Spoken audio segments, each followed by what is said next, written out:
Welcome to the Let's Get Vulnerable podcast with me, your host, Dr. Morgan Anderson, clinical psychologist, relationship coach, love expert, creator of the ESL relationship method, and athletic wear connoisseur. My mission is to help you raise your self-worth, have great relationships, and step confidently into the next level of your life. Each week, 2 episodes will air featuring expert advice, live coaching, and tips showing you exactly how to improve your life and attract great relationships. You deserve to feel empowered, secure, and loved. So buckle up and let's get vulnerable. Hello, welcome to a very special episode of the Let's Get Vulnerable podcast. I cannot wait for this episode. We got so many good things coming your way. I am going to talk about 10 major shifts for great relationships. This actually was a Instagram post I did a while back, and it got a ton of positive feedback. So I thought it would be good to elaborate on it a bit more so you all know exactly what I'm talking about when I'm describing these 10 shifts. In other news, I am back in Florida. I was in Montana over the summer and spent wonderful time with my family. Also a ton of time with my twin sister and her 2 kids. I got to be Aunt Morgan a lot. And it was really great for me to get that family time. And now my partner and I are here back in Florida. I'm back in my office.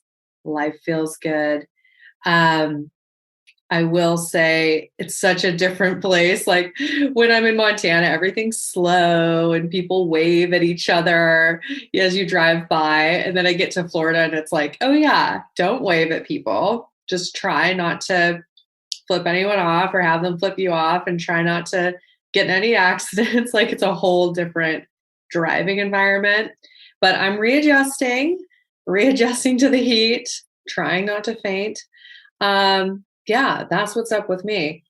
Tons of big things happening. I'll be back in Montana in October. We have our incredible in-person event, the Empowered.Secure.Loved live. Yours truly will be there. And big announcement. I can finally say this because it's been finally fully set up. We have a very special guest speaker. We are going to have with us there in Bozeman, Julie Mennano. And Julie Mennano is incredible. She is an attachment theory expert. You probably know her from Instagram, and her handle on Instagram is thesecurerelationship. I have loved her posts. I have fangirled on her posts for forever. And then when I realized she was in Bozeman, I knew I had to connect with her and I had to invite her to be at the retreat, and she agreed. So she's going to be there and she's going to be delivering massive value on attachment theory. And of course, yours truly will be giving you transformational experiences while you're at the retreat that are going to help you release your past and fully step into the version of you that effortlessly attracts a great relationship. That includes all things belief work, attachment theory, assertive communication, identity, deep identity work, body image. We are doing it all, building you that foundation that you need in order to attract a great relationship. So the link to sign up for the retreat is in the show notes. It's also in my Instagram bio. If you are local to Bozeman or Montana, you get a discount. And there are limited spots. That's the most important thing for you to know. We actually only have about 10 spots. So I can't even guarantee that by the time you hear this, there will be spots. So if you know you want in, act now. And it's October 14th, 15th. And so 2 days, a Friday, Saturday in Bozeman, Montana. And there's definitely more details on the sign up page. All right, y'all, let's get going. I want to talk about the 10 shifts for great relationships. And these definitely came from experience and research and all the work I've done with clients. So these are not just random. These are some of the key things that really make a big difference in people's relationships. Let's talk about the first one I identified, which is joy is your job. Joy is your job, meaning that you cannot outsource your joy to someone else, AKA a partner. You cannot say, oh, I'm unhappy with my life. I don't like how things are going, and it's my partner's fault. When we say joy is our job, we take 100% ownership for our joy. And what's so beautiful is we give our partner permission to do the same thing. And we get to say, hey, I support you in doing what you need to do to find your joy and honor your joy. And I'm going to do the same for me. And in good partnership, you are continuously supporting each other in doing what you need to do for each of you to create your joy. All right, so that's the first shift. Sound like I said shit. That's the first shift. The second shift is reciprocal or not at all. This is so deep, right? Like that sentence alone, there's so much I could say there. That automatically means not engaging in anxious avoidant dynamics, not getting pulled into one person being the one that's investing the energy and the time, right? Not getting into a chase, whether you're being chased or you're the one chasing. It's reciprocal or it's not at all. That is an embodiment of a securely attached relationship. Another big shift is pausing before conflict. This is number 3. Pause before conflict. Huge, right? What we know is during conflict, we become emotionally dysregulated. When we are emotionally dysregulated, when we cannot use our prefrontal cortex, we say hurtful things. We can damage the relationship, right? You want to think about how can I bring my most securely attached self, my highest and best self, to any conflict? How can I navigate it as well as possible so that my partner and I can heal and grow through this conflict instead of having it damage our partnership? So number 3 was pause before conflict. Number 4, this one I love, is imagine who you are as an incredible partner. Imagine who you are as an incredible partner. This really goes into a few things. Number 1, taking ownership. You bring yourself to every relationship you're in. That's what you control, what you're bringing. So you, instead of looking at, oh, they're bad, they're not a good partner, why do I only date emotionally unavailable people? How can we take a look and say, well, who am I as an incredible partner? What does that look like? And then develop a vision for it. Most of us have never stopped to think about, well, what would it look like for me to be an incredible partner? What would that be in action? Who do I have to be? How do I have to show up? So take some time to write that out, visualize it, put it on your vision board. Think about who are you as an incredible partner. Number 5, this is a big shift. And if you're listening to this podcast, you're already doing it, which is understanding attachment theory. And then I would add applying it to understanding you and your partner and why you do the things you do. And the beautiful thing about that is it gives you self-compassion and it opens up compassion for your partner when we have understanding. A lot of times when we can understand and there's a clear framework, we have a lot more compassion. Remember, human brains are kind of lazy. So if we don't understand something, we're just so much more likely to judge it. That's one of the reasons why applying attachment theory to your relationships is so helpful. It opens up a lot of compassion. What does compassion do? Compassion sets the groundwork for healing, right? Very powerful. The number 6 shift for a great relationship: be curious about your experience.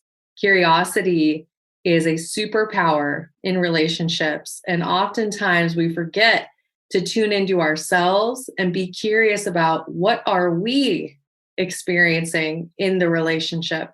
What's going on for us, right? No judgment, just curiosity.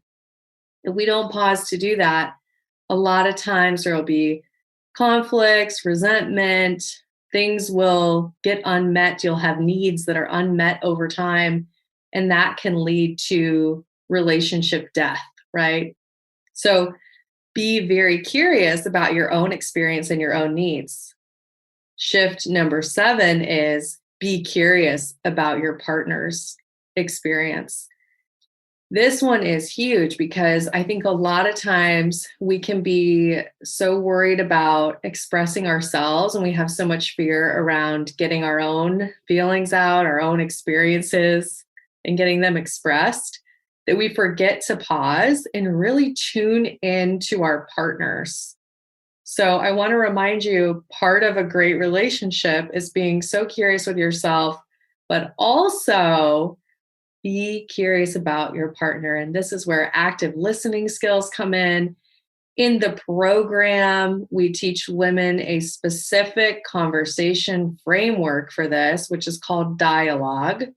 And it's incredibly, incredibly helpful for learning how to really tune in to each other. So number 6 and 7 were all about be curious about your own experience, be curious about your partner's experience. Number 8 for shifts for a great relationship. Number 8 is ask this question: what can I do to support you? And I would include, you can ask that of yourself. How can I best support myself? And then what a powerful question to ask a partner. Not how can I fix this for you? Not what do you need from me? But how can I best support you, right? Being curious enough to ask that question and not assuming, because we often assume what we would need is what our partners would need. And we all know we are very different, all of us, right? We have different needs. So you have to say, what can I do to support you? The number 9 shift to create a great relationship: getting really comfortable spending time apart. When we have time apart, we create desire. Codependency actually kills desire over time. There may be brief periods where you're getting your intimacy needs met and you're no longer fearing abandonment, etc. Maybe for brief periods, codependency can feel good. But over time, you truly need 2 securely attached individuals who can spend time apart, who can say, hey, we both help each other and we create this great connection, and we each have our own identities and we have our own things that fill us up, and we're not dependent on each other to get filled up. And when I say filled up, I mean joy, right? It goes back to number 1. Your joy is your job. Take ownership. What do you need to feel good, right? So number 9, get comfortable spending time apart. My partner and I are a great example of this. Y'all have heard me talk about it. He goes fishing. I read my books. I write. I work on the podcast. I do things that fill me up. He does things that fill him up. We don't expect each other to become just like little clones of one another and do everything together. That builds resentment, that kills desire. So time apart and create desire that way. Okay, the number 10 shift, and this is something I've talked about on the podcast before. Number 10 is offer reassurance when needed and learn to self-soothe. This is so big. So offering reassurance when needed looks like being able to tune in to your partner and reassure them of the relationship and reassure them that you are emotionally invested in the relationship, right? The really important other piece of this was the learning to self-soothe. When you can learn to create some secure attachment yourself as you embody that securely attached partner, and I know we're never perfect, but as you get closer and closer to learning how to embody secure attachment yourself, you learn how to emotionally regulate, you learn how to self-soothe, and what that allows you to do is to show up in those conversations where you're asking for reassurance. You can show up in a securely attached way, and those conversations go much better when we can show up that way. So that's why those are together. Asking for reassurance while creating a foundation where you have learned how to self-soothe so that you can ask for reassurance in a way that your partner can hear you, right? Those of you who've listened to podcasts for forever know that I have an old episode all about communication. And I talk about the communication sandwich. And we have to think about, well, what kind of sandwich does my partner like? Some of us need to realize that in order for our partner to take something in, AKA eat the sandwich, in order for them to do that, we have to be aware of our delivery and how we are presenting things. And knowing that empowers us and helps us take ownership and say, well, how can I self-soothe? How can I show up to conversations the most securely attached version of me? All right, y'all. This was a really good episode, short and sweet. Lots of good stuff in here. I hope you enjoyed it. I also just realized for September, I know I said I was going to do the securely attached September, and I was going to give you one tip. So I am going to do that at the end of the episode because I didn't do it at the beginning. So securely attached September, what I would talk to you about is making sure that you have some go-to self-soothing strategies that are defined ahead of time. So this is a really great tip. For those of you that are like, self-soothing, what's that? Well, I have past episodes on it. You can look it up. Some strategies include a mindfulness, compassion, self-compassion meditation, journaling, going on a walk, deep breathing, listening to music, reaching out to a friend. Some people are very tactile. They need to hold something, right? Look into what is your best strategy for self-soothing. Have a predefined list so that when you do get into those moments of, oh my gosh, I feel like I'm going to say something I don't mean to my partner, I feel very emotionally dysregulated, you already have a list to go to. All right. All right, there's your securely attached September tip at the end of the episode. I'll be better about getting it at the beginning. Y'all, I appreciate you. Thank you for being part of this community. You mean so much to me. Of course, if you want more, if you're ready for healing, you know we have the Empowered.Secure.Loved program available. There's nothing like it out there. This is not just tips and tricks. This is a transformational program that brings you to the securely attached version of you so that you can effortlessly attract a great relationship and, most importantly, heal the relationship with yourself, right? So if you know you're ready for that, of course, you can apply to the ESL program. There's a link in my bio on IG, and we'll throw a link in the show notes too. All right, y'all. I'm wishing you high self-worth and great relationships. I'll talk to you soon.